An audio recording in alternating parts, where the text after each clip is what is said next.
Welcome to meet news. నేను ప్రసాద్.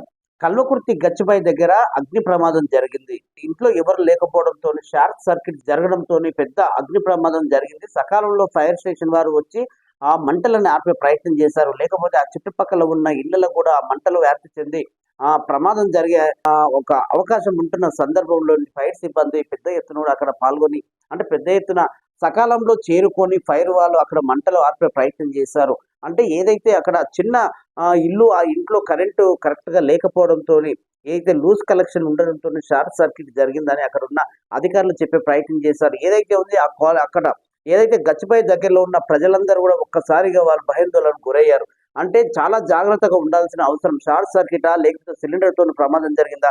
లేకపోతే ఎవరైనా మంటలు పెట్టారన్న ఒక ఆలోచనతో వాళ్ళకు ఉత్పన్నమైంది. ఆ ఆలోచనతోని భయాందోళనతో అక్కడ మొత్తం గూడా చేరుకున్నారు.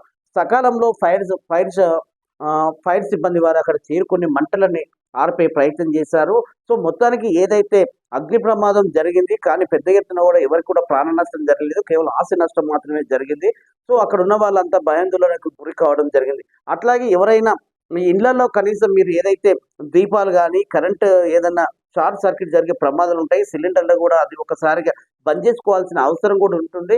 ఏదైనా జాగ్రత్తలు తీసుకున్నట్టయితే ఇలాంటి ప్రమాదాల నుంచి మనం తప్పించుకునే అవసరం ఉంటుంది. అందరూ కూడా అప్రమత్తంగా ఉండాల్సిన అవసరం ఉంటుంది. ఎందుకంటే ఇది వేసవి కాలం కాబట్టి, ఎండలు ఎక్కువుంటాయి కాబట్టి, చిన్న ప్రమాదం జరిగితే పెద్దగా జరిగే అవకాశం ఉంటుంది కాబట్టి అందరూ కూడా అప్రమత్తంగా ఉండాలని ఫైర్ సిబ్బంది వారు చెప్పే ఆలోచన చేశారు.